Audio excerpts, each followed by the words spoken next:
Welcome to Tales of Wonder.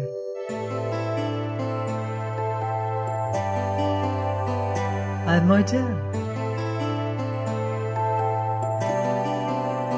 and here is a story from the Red Fairy book, The Good Little Mouse.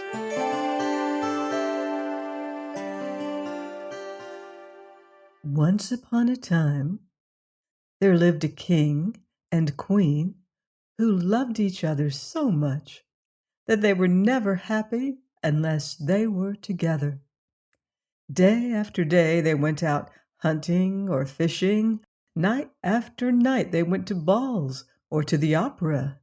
They sang and danced and ate sugar plums and were the gayest of the gay, and all their subjects followed their example, so that the kingdom was called the Joyous Land. Now, in the next kingdom, everything was as different as it could possibly be. The king was sulky and savage and never enjoyed himself at all. He looked so ugly and cross that all his subjects feared him, and he hated the very sight of a cheerful face. So if he ever caught anyone smiling, he had his head cut off that very minute. This kingdom was very appropriately called the Land of Tears. Now, when this wicked king heard of the happiness of the jolly king, he was so jealous that he collected a great army and set out to fight him, and the news of his approach was soon brought to the king and queen. The queen, when she heard of it, was frightened out of her wits and began to cry bitterly. "Sire," she said, "let us collect all our riches and run away as far as ever we can to the other side of the world." But the king answered, "Fie, madam, I am far too brave for that. It is better to die than to be a coward."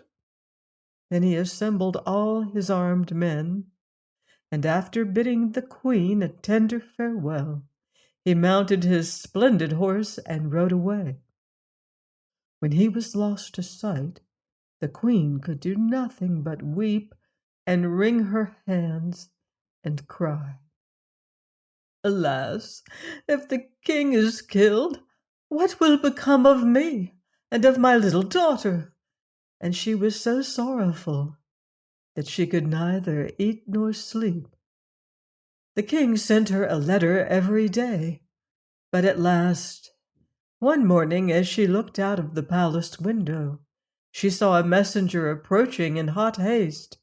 "What news, courier? What news?"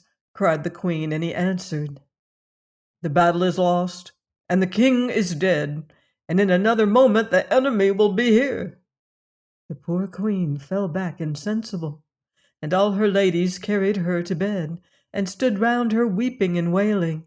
Then began a tremendous noise and confusion, and they knew that the enemy had arrived, and very soon they heard the king himself stamping about the palace seeking the queen.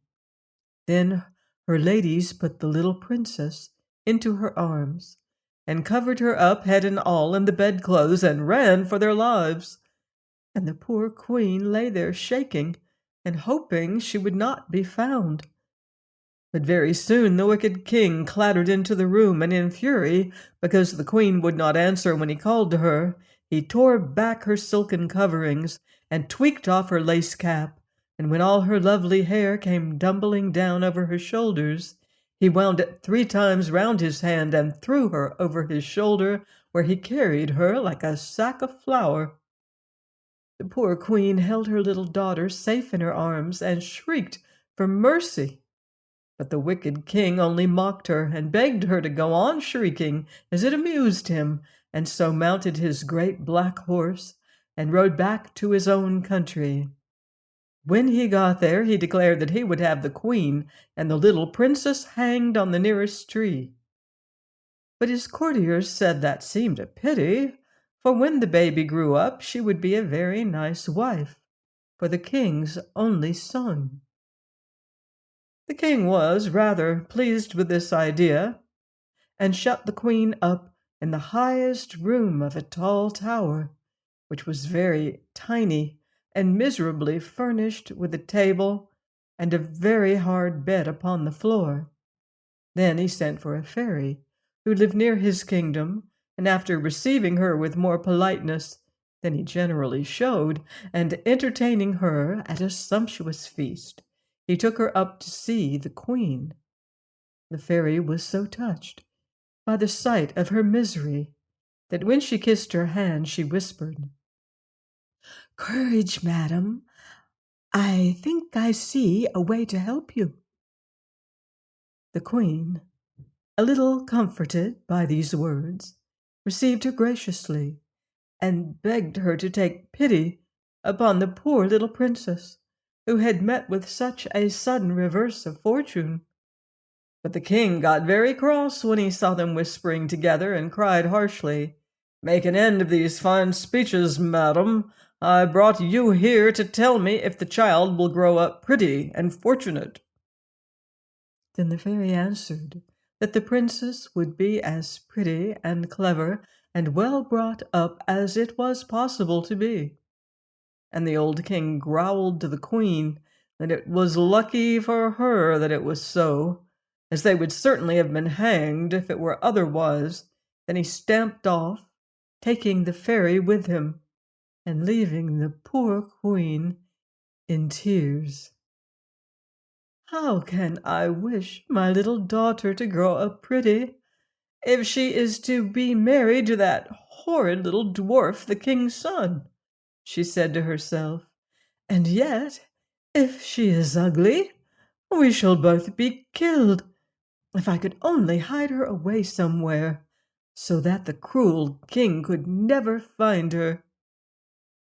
As the days went on, the queen and the little princess grew thinner and thinner, for their hard-hearted gaoler gave them every day only 3 boiled peas and a tiny morsel of black bread, so they were always terribly hungry.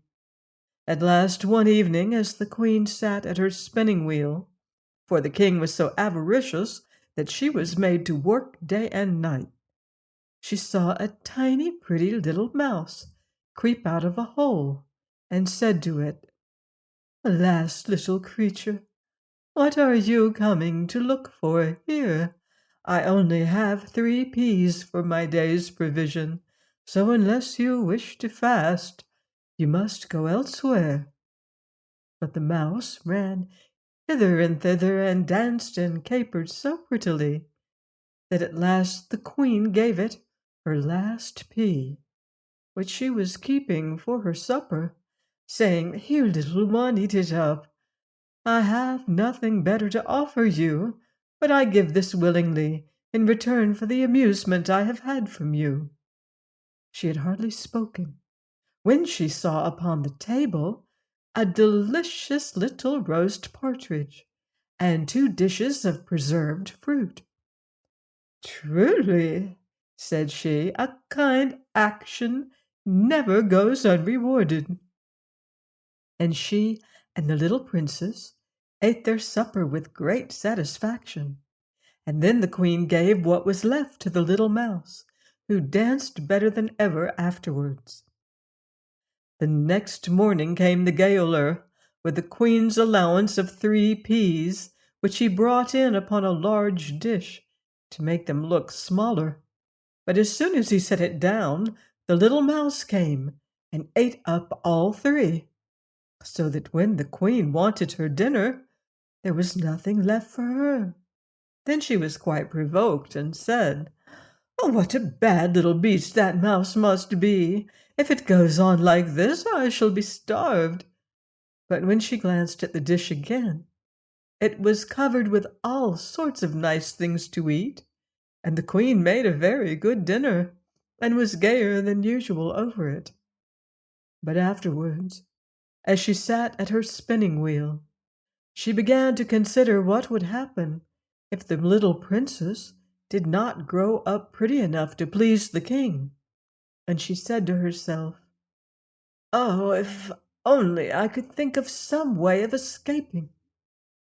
As she spoke, she saw the little mouse playing in a corner with some long straws. The queen took them and began to plait them, saying, "If only I had straws enough, I would make a basket with them, and let my baby down in it from the window to any kind passer-by who would take care of her." By the time the straws were all plaited, the little mouse had dragged in more and more until the queen had plenty to make her basket, and she worked at it day and night, while the little mouse danced for her amusement. And at dinner and supper time, the queen gave it the 3 peas and the bit of black bread, and always found something good in the dish in their place. She really could not imagine where all the nice things came from. At last, one day, when the basket was finished, the queen was looking out of the window to see how long a cord she must make to lower it to the bottom of the tower, when she noticed a little old woman who was leaning upon her stick and looking up at her. Presently she said, "I know your trouble, madam. If you like, I will help you." "Oh, my dear friend," said the queen, "if you really wish to be of use to me, you will come at the time that I will appoint, and I will let down my poor little baby in a basket. If you will take her and bring her up for me, when I am rich I will reward you splendidly." "I don't care about the reward," said the old woman, "but there is one thing I should like. You must know that I am very particular about what I eat, and if there is one thing that I fancy above all others, it is a plump, tender little mouse. If there is such a thing in your garret, just throw it down to me, and in return I will promise that your little daughter shall be well taken care of." The queen, when she heard this, began to cry, but made no answer, and the old woman, after waiting a few minutes, asked her what was the matter. "Why," said the queen, "there is only one mouse in this garret, and that is such a dear, pretty little thing that I cannot bear to think of its being killed." "What!" cried the old woman in a rage. "Do you care more for a miserable mouse than for your own baby? Good-bye, madam. I leave you to enjoy its company, and for my own part I thank the stars that I can get plenty of mice without troubling you to give them to me." And she hobbled off, grumbling and growling. As to the queen, she was so disappointed that in spite of finding a better dinner than usual, and seeing the little mouse dancing in its merriest mood, she could do nothing but cry. That night, when her baby was fast asleep, she packed it into the basket and wrote on a slip of paper, "This unhappy little girl is called Delicia." This she pinned to its robe, and then very sadly she was shutting the basket when in sprang the little mouse and sat on the baby's pillow. "Ah, little one," said the queen, "it cost me dear to save your life. How shall I know now whether my Delicia is being taken care of or no? Anyone else would have let the greedy old woman have you and eat you up, but I could not bear to do it." Whereupon the mouse answered, "Believe me, madam, you will never repent of your kindness." The queen was immensely astonished when the mouse began to speak, and still more so when she saw its little sharp nose turned into a beautiful face, and its paws to hands and feet. Then suddenly it grew tall, and the queen recognized the fairy who had come with the wicked king to visit her. The fairy smiled at her astonished look and said, "I wanted to see if you were faithful and capable of feeling a real friendship for me, for you see, we fairies are rich in everything but friends, and those are hard to find." "It is not possible that you should want for friends, you charming creature," said the Queen, kissing her. "Indeed, it is so," the fairy said. "For those who are only friendly with me for their own advantage, I do not count at all. But when you cared for the poor little mouse, you could not have known there was anything to be gained by it. And to try you further, I took the form of the old woman whom you talked to from the window, and then I was convinced that you really loved me." Then turning to the little princess, she kissed her rosy lips 3 times, saying, "Dear little one, I promise that you shall be richer than your father, and shall live 100 years, always pretty and happy, without fear of old age and wrinkles." The Queen, quite delighted, thanked the fairy gratefully, and begged her to take charge of the little Delicia, and bring her up as her own daughter. This she agreed to do, and then they shut the basket and lowered it carefully, baby and all, to the ground at the foot of the tower. The fairy then changed herself back into the form of a mouse, and this delayed her a few seconds, after which she ran nimbly down the straw rope, but only to find when she got to the bottom that the baby had disappeared. In the greatest terror, she ran up again to the Queen, crying, "All is lost! My enemy Cancaline has stolen the princess away. You must know that she is a cruel fairy who hates me, and as she is older than I am and has more power, I can do nothing against her. I know no way of rescuing Delicia from her clutches."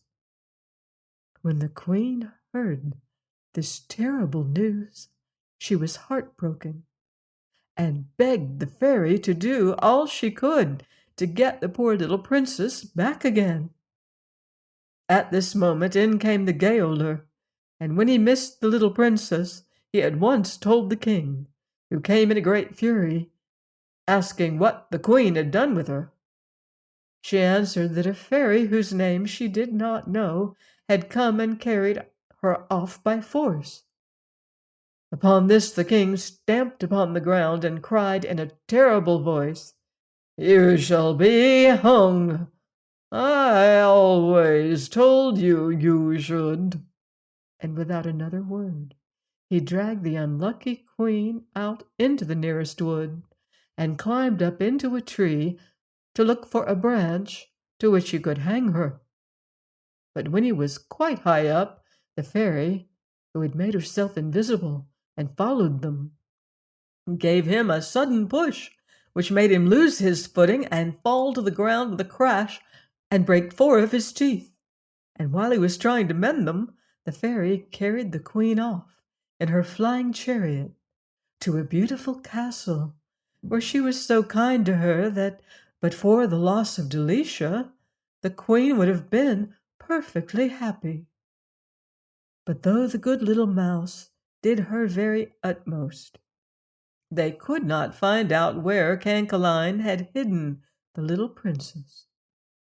Thus 15 years went by, and the Queen had somewhat recovered from her grief, when the news reached her that the son of the wicked king wished to marry the little maiden who kept the turkeys, and that she had refused him. The wedding dresses had been made, nevertheless, and the festivities were to be so splendid that all the people for leagues around were flocking in to be present at them. The Queen felt quite curious about a little turkey maiden who did not wish to be a queen. So the little mouse conveyed herself to the poultry yard to find out what she was like. She found the turkey maiden sitting upon a big stone, barefooted, and miserably dressed in an old coarse linen gown and cap.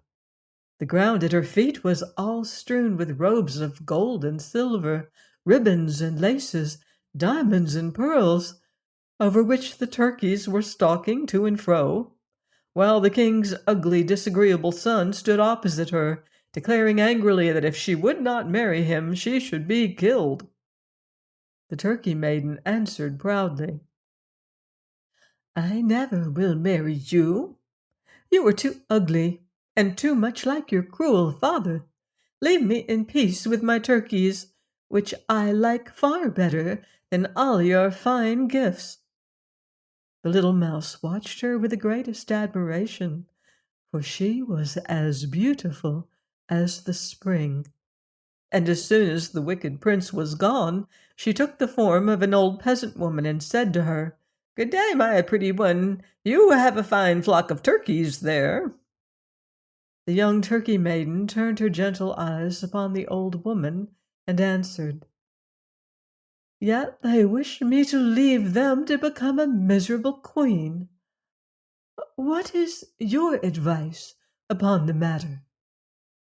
"My child," said the fairy, "a crown is a very pretty thing, but you know neither the price nor the weight of it."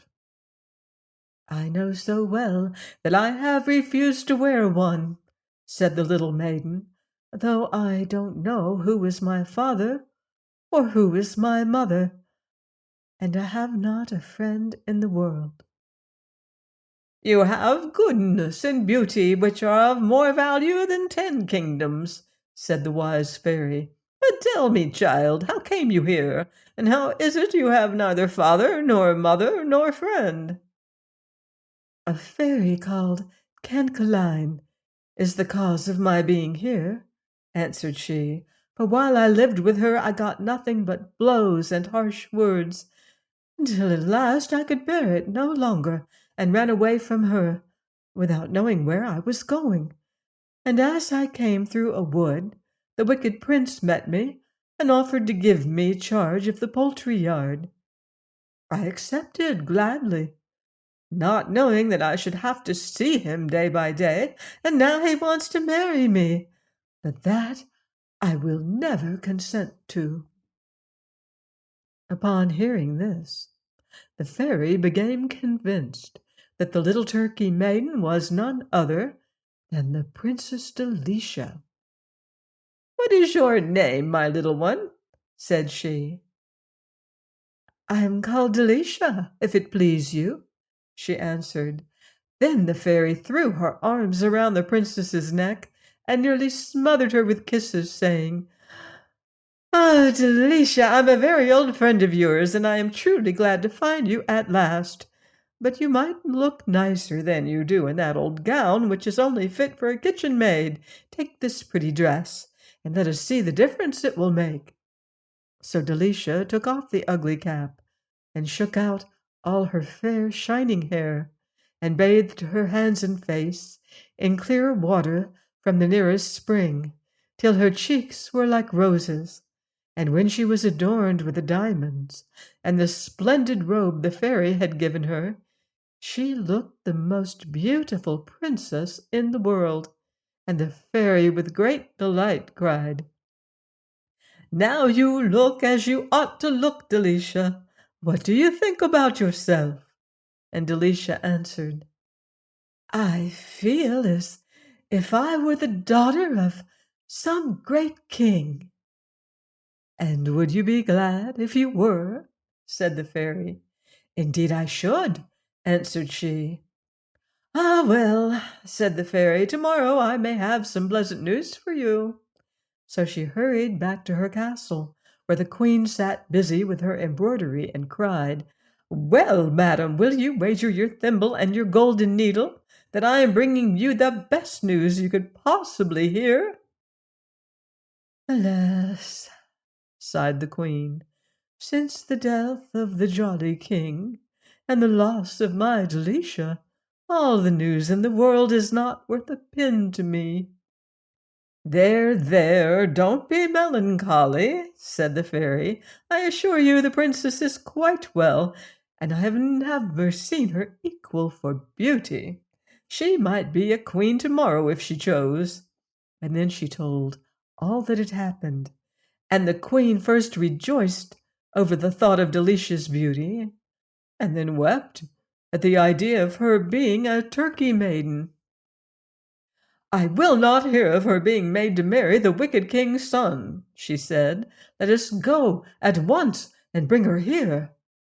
In the meantime, the wicked prince, who was very angry with Delicia, had sat himself down under a tree and cried and howled with rage and spite, until the king heard him and cried out from the window, "What is the matter with you that you are making all this disturbance?"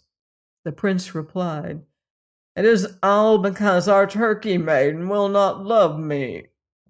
"Won't love you, eh?" said the king. "We'll very soon see about that." So he called his guards and told them to go and fetch Delicia. "See if I don't make her change her mind pretty soon," said the wicked king with a chuckle. Then the guards began to search the poultry yard, and could find nobody there but Delicia, who, with her splendid dress and her crown of diamonds, looked such a lovely princess that they hardly dared speak to her. But she said to them very politely, "Pray tell me what you are looking for here." "Madam," they answered, "we are sent for an insignificant little person called Delicia." "Alas," said she, "that is my name. What can you want with me?" So the guards tied her hands and feet with thick ropes, for fear she might run away, and brought her to the king, who was waiting with his son. When he saw her, he was very much astonished at her beauty, which would have made anyone less hard-hearted sorry for her. But the wicked king only laughed and mocked at her and cried, "Well, little fright, little toad, why don't you love my son, who's far too handsome and too good for you? Make haste and begin to love him this instant, or you shall be tarred and feathered." Then the poor little princess, shaking with terror, went down on her knees, crying, "Oh, don't tar and feather me, please. It would be so uncomfortable. Let me have 2 or 3 days to make up my mind, and then you shall do as you like with me." The wicked prince would have liked very much to see her tarred and feathered, but the king ordered that she should be shut up in a dark dungeon. It was just at this moment that the queen and the fairy arrived in the flying chariot. The queen was dreadfully distressed at the turn affairs had taken, and said miserably that she was destined to be unfortunate all her days. But the fairy bade her take courage. "I'll pay them out yet," said she, nodding her head with an air of great determination. That very same night, as soon as the wicked king had gone to bed, the fairy changed herself into the little mouse, and creeping up onto his pillow, nibbled his ears so that he squealed out quite loudly and turned over on his other side. But that was no good, for the little mouse only set to work and gnawed away at the second ear, until it hurt more than the first one. Then the king cried, "Murder and thieves!" and all his guards ran to see what was the matter. But they could find nothing and nobody, for the little mouse had run off to the prince's room and was serving him in exactly the same way. All night long she ran from one to the other, until at last, driven quite frantic by terror and want of sleep, the king rushed out of the palace, crying, "Help! Help! I am being pursued by rats!" The prince, when he heard this, got up also, and ran after the king, and they had not gone far when they both fell into the river and were never heard of again. Then the good fairy ran to tell the queen, and they went together to the black dungeon where Delicia was imprisoned. The fairy touched each door with her wand, and it sprang open instantly, but they had to go through 40 before they came to the princess, who was sitting on the floor, looking very dejected. But when the queen rushed in and kissed her 20 times in a minute, and laughed and cried and told Delicia all her history, the princess was wild with delight. Then the fairy showed her all the wonderful dresses and jewels she had brought for her and said, "Don't let us waste time. We must go and harangue the people." So she walked first, looking very serious and dignified, and wearing a dress the train of which was at least 10 ells long. Behind her came the queen, wearing a blue velvet robe embroidered with gold, and a diamond crown that was brighter than the sun itself. Last of all walked Alicia, who was so beautiful that it was nothing short of marvelous. They proceeded through the streets, returning the salutations of all they met, great or small, and all the people turned and followed them, wondering who these noble ladies could be. When the audience hall was quite full, the fairy said to the subjects of the wicked king that if they would accept Alicia, who was the daughter of the jolly king, as their queen, she would undertake to find a suitable husband for her, and would promise that during their reign there should be nothing but rejoicing and merry-making, and all dismal things should be entirely banished. Upon this the people cried with one accord, "We will! We will! We have been gloomy and miserable too long already."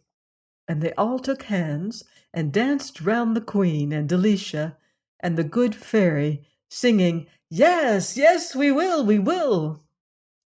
Then there were feasts and fireworks in every street in the town, and early the next morning the fairy, who had been all over the world in the night, brought back with her in her flying chariot the most handsome and good-tempered prince she could find anywhere.